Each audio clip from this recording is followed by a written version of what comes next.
Ignition sequence starts. 6, 5, 4, 3, 2, 1, 0. Liftoff. We have a liftoff.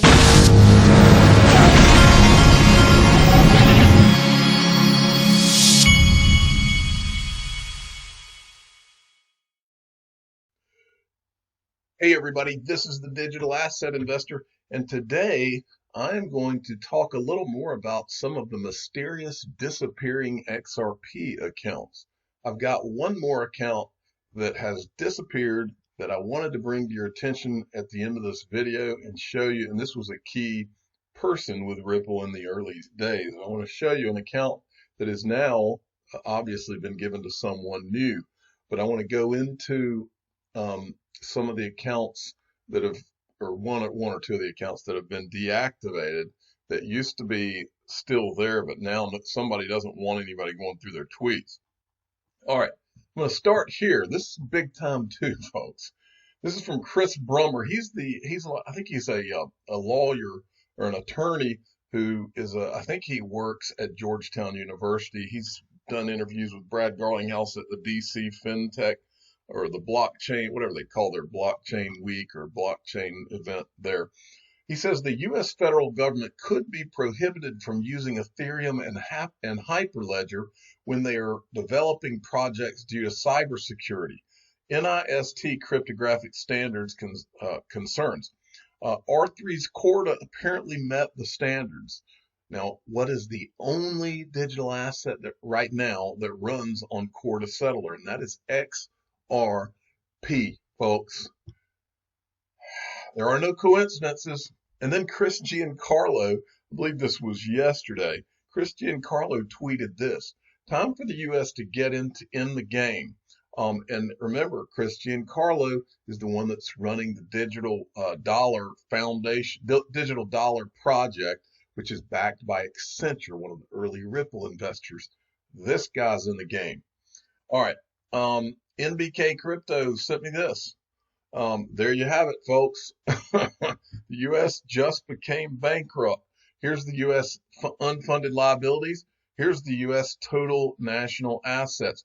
Brad Combs has been talking about this a lot. You should go watch some of his videos because he is on this like a cheap suit.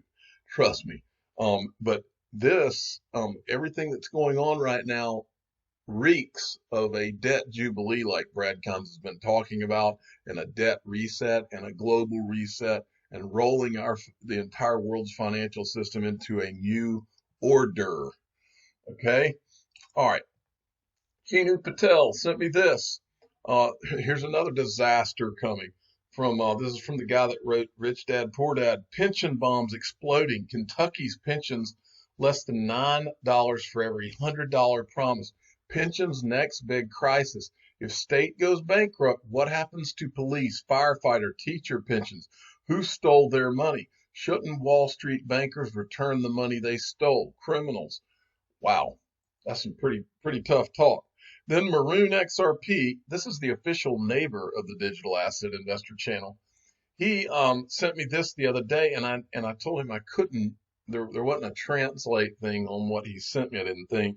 So anyway, I saw that SBI VC had sent this same tweet, and so it had the translate button. It says today's crypto asset forecast range provided by SBI Liquidity Market.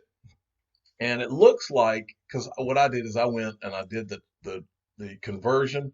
Looks like there's the high end of this range prediction is like 21 cents when you do the thing there.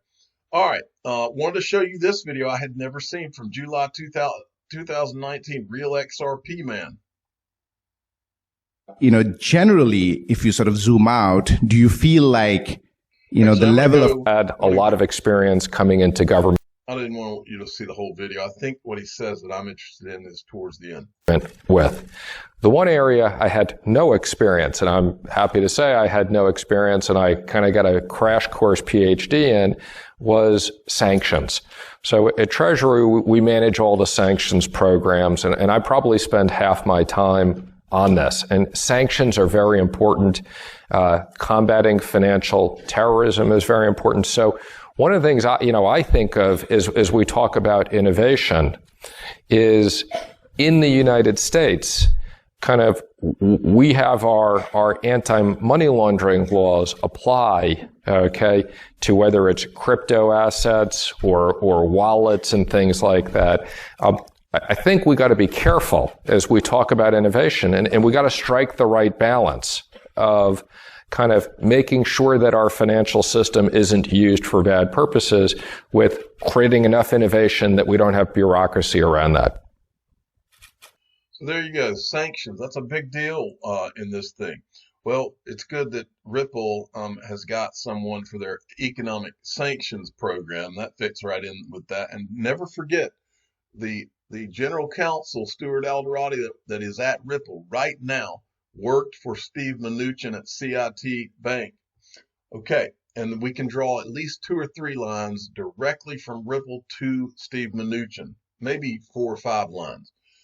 And then don't forget this. This is from Ripple's compliance page on their website. Ripple offers seamless integration with your bank's existing systems and processes, such as anti-money laundering controls, fraud detection, sanction screening, and regulatory reporting.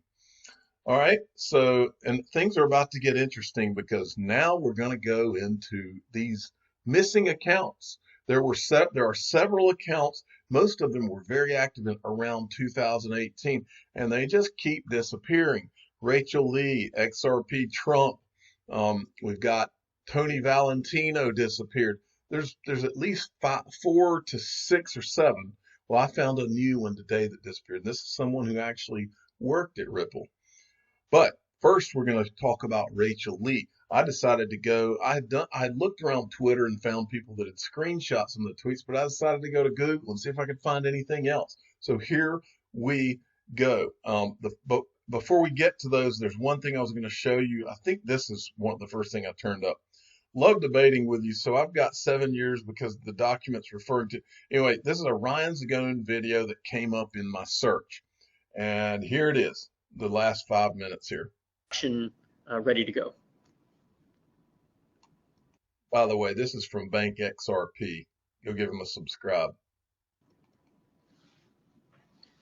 There's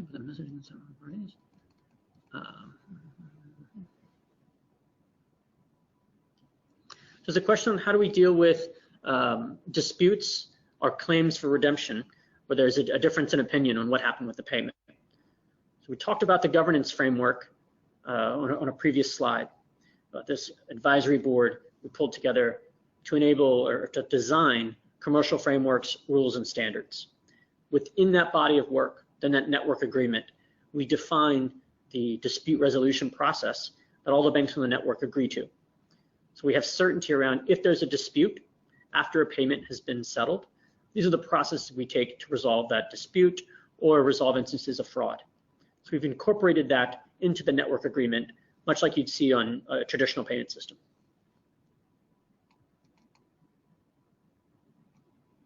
So there's a great question here. Is there a validator node that monitors all transactions on the network? We saw on that previous slide about the validator would confirm that the good funds are available and send the confirmation back to the banks. Each bank will have its own validator. This gives. He's telling you right there, each bank's going to have its own validator. We've talked about this. They're going to have it's going to look like a Christmas tree across the world soon. Write it down. But he says it right there, clear as day. Each pair of banks control over the validator they pick on the network. There's not one validator on Ripple, but many validators. So Bank A and Bank B might choose to have one validator, but Bank C and Bank D will have a different validator. So this gives what this does is provides. There's not one single point of failure. There's not one single validator, but many validators.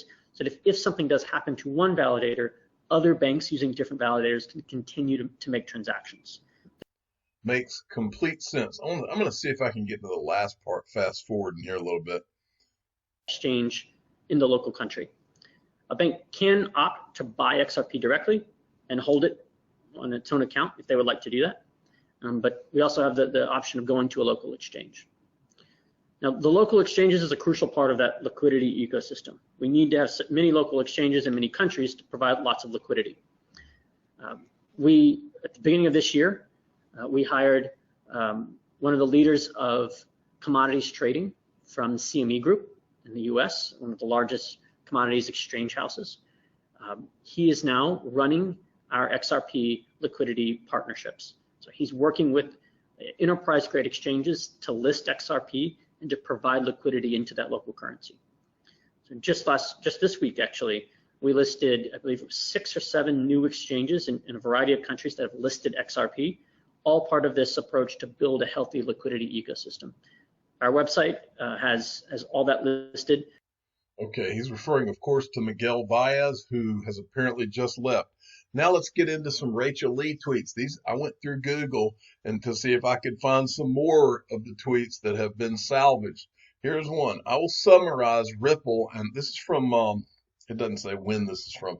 I'll summarize Ripple. Now, I want to tell you again, for those of you that have not heard me talk about Rachel Lee before, I was one of the people in 2018 that thought that this was all tinfoil hat stuff. I was one of those people. I admit it. It has been since then that I have been around this more and more, and everything starts to add up in your mind, and it all points to a much larger, bigger picture than what I used to believe about XRP and Ripple. This is all, well, there's no better way to say it. It's all the money, folks. Not some of the money, all of the money. That is why Ripple was created. That is why XRP was created, to move all of the money in the world, folks. That's what we're talking about. And Rachel Lee knew it. She refers to having sources in some of her tweets. I think one of them that I'm going to show you. But I'm convinced she did. Okay, I will summarize Ripple and their objectives for you. Capture FX market, $5.1 trillion market. Capture derivatives market, $1.2 quadrillion. XRP to provide major banks liquidity. Remove Nostro, $27 trillion. XRP will provide liquidity. Global liquidity crisis approaching, tied to LIBOR. Do we have a liquidity crisis going on right now? I think we do. All right. And then there was this one. If you think only JP Morgan was calling a crypto a scam while building their own secretly, think again, because there's a whole new global financial system being built in secret for years now by the IMF, BIS, central banks, etc. XRP will take the role the US dollar plays today. We are impatient and we want to see XRP get to 1,000 in the blink of an eye. XRP will easily glide to 3 and 4 digits when the world is ready to accept and fully implement the new global financial systems. All efforts are being made to position XRP as a global reserve bridge asset. Ripple has said that themselves on many occasions, folks. For those claiming that XRP can only reach a certain value after many years are restricting something they understand very little about. All Ripple needs to do is flip a switch when the time is right, and the gnashing of teeth that's a reference to the bearable guy thing. Gnashing of teeth from BTC and ETH Maximus will commence. Take a step out of Twitter for a moment. Take a look at the world around you. The global financial system, banking, doesn't have 5 or 10 years to play with. We are nearing an implosion point. And XRapid going live this year, that's when they called it that back in 2018, this year is timed to coincidence with the events to follow. Do your own research. Don't let anyone tell you this or that is impossible, for they themselves know not which they speak of. There is nothing mathematically holding XRP back from $1,000 plus overnight. Good luck with your investments. Take care of your communities. Be a role model. And then there was this. I did my research. I'm following the patterns and connecting dots. Bitcoin will be smashed lower. Then there will be an outcry for regulations. SEC not getting involved now because people will blame SEC for crash. It's all by design. Government plus SEC to the rescue. And then there was this. Ripple are the only ones I know working with regulators and the system. XRP will not be classified as security. In my opinion, the SEC are keeping the uncertainty surrounding XRP to keep the FUD going, and that equals lower value for now. Okay. Now, then I went and I found where people had covered some of her threads on Twitter on XRP chat. So there's a record of it. Listen to this one. It gets interesting. This person, RDS, had posted this. Enjoy. These are quotes from Rachel Lee. In this thread, I will uncover why and how I believe XRP is being positioned to become the new world currency, replacing IMF's outdated SDRs. I will not be going on into full details, so please bear with me and try and keep up.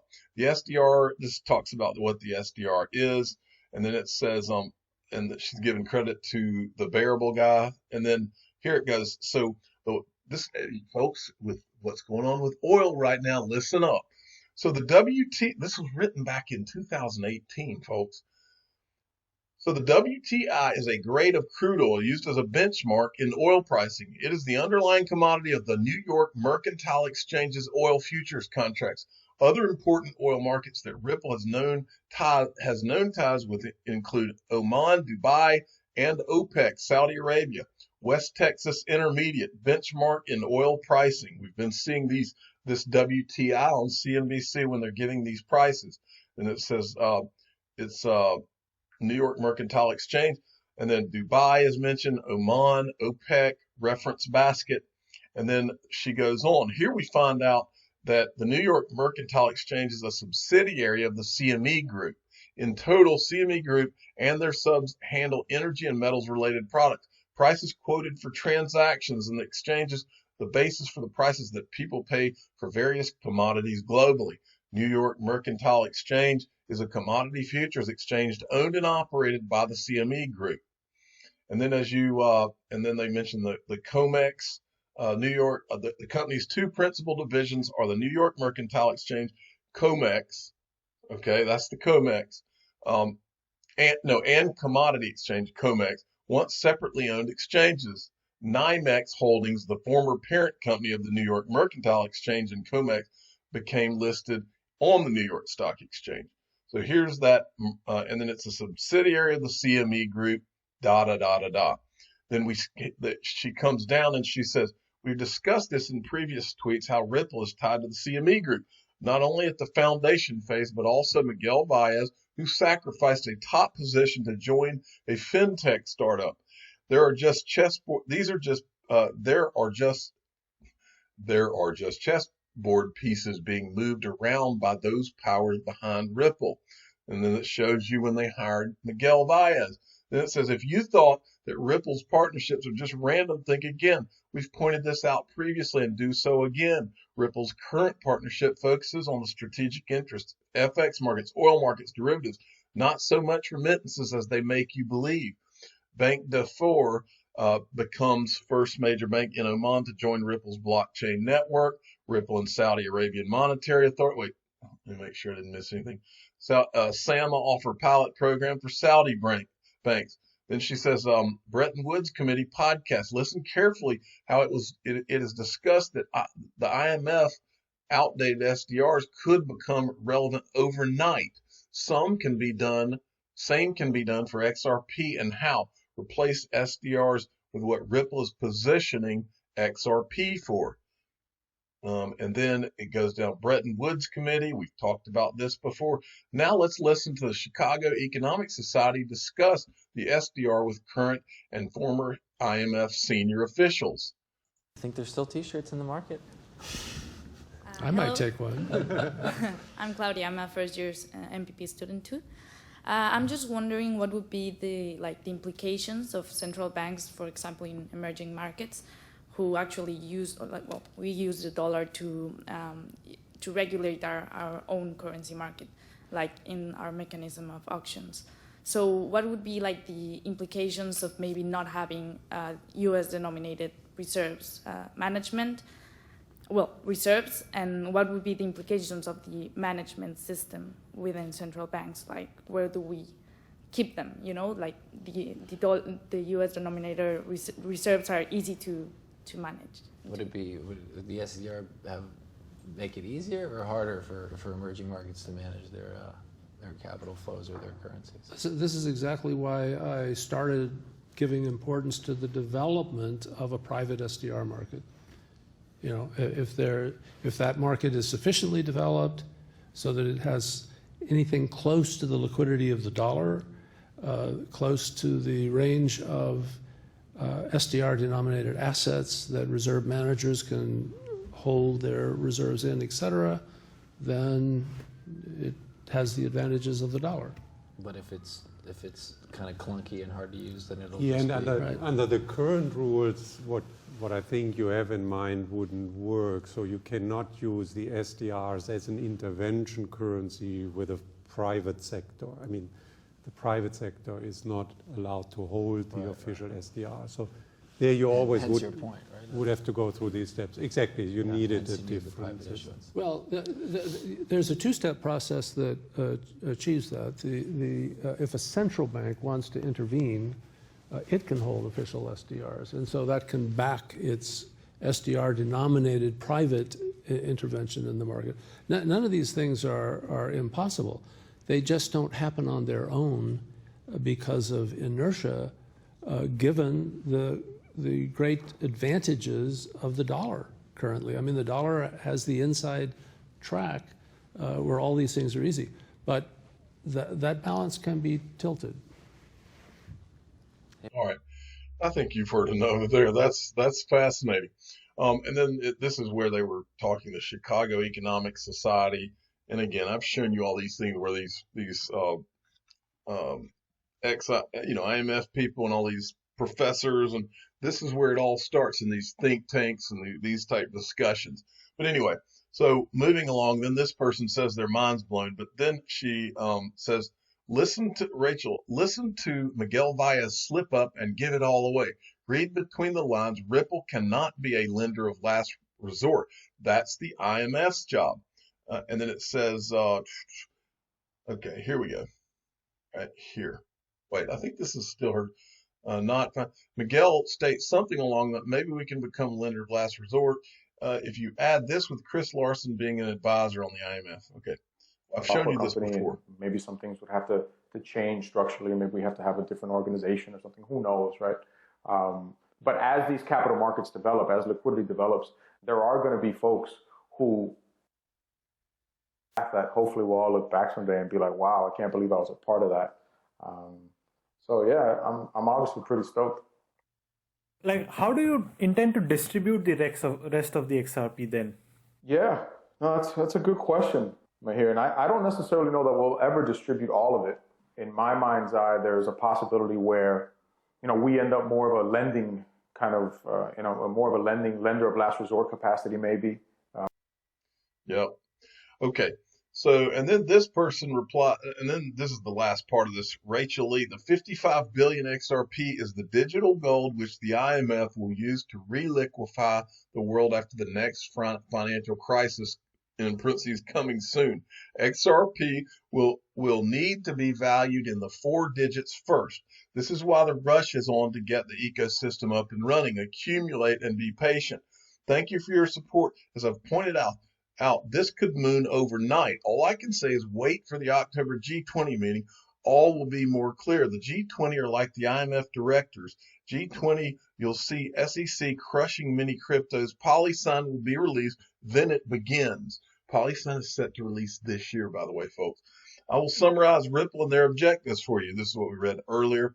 And then it says the trigger for XRP becoming a global standard will be the coming financial crisis. I mean, you can't make this stuff up, folks. In 1998, Wall Street bailed out the hedge fund. In 2008, central banks had to bail out Wall Street. In 2018-19, central banks, or 20, central banks are going to need to be bailed out. Only the IMF is left standing. IMF will bail out central banks. This gives total control to IMF. Give me control of a nation's money, and I care not who makes its laws. That's a Rothschild. Are you seeing where this is all headed? New world order, one world government. Those who control the IMF get to dictate policy to central banks, who in turn dictate to governments. That is what Rachel Lee came to say. Now, there was another thread. Because I don't want to make this video too long, I'm not going to go through this one. I'm going to hold this back maybe for my next video, but I found another thread that she did as well. Now, I'm not finished. So I decided to go and check what Hodor said about the IMF, and this is when I found another Twitter account that was deleted. Okay? Fascinating transcript from Dong He, Deputy Director, Monetary and Capital Markets Department, IMF. He gave this talk at Ripple's Central Bank Summit, and he's retweeting a tweet from Karen Gifford, and I remember the name Karen Gifford, but the Twitter account for Karen Gifford, turns out, this was Karen Gifford's Twitter account. You remember who Karen Gifford was? She was one of the first people at Ripple. In the pictures, it appeared that she was like Chris Larson's right-hand woman, okay? Recent IMF paper, FinTech and Financial Services. And she was on some of those committees at the IMF. I've shown you this in the recent weeks. But if you look, and then this was a Stephen Bull from the DEP, where he shows some things about, there's Chris Larson at the World Economic Forum. And this is back, remember, that's back in 2016 when she was with Chris Larson everywhere he went. And it showed, this is her LinkedIn right here. She's not working at Ripple anymore, but it shows she was at the World Economic Forum. And maybe that's where I saw that she was.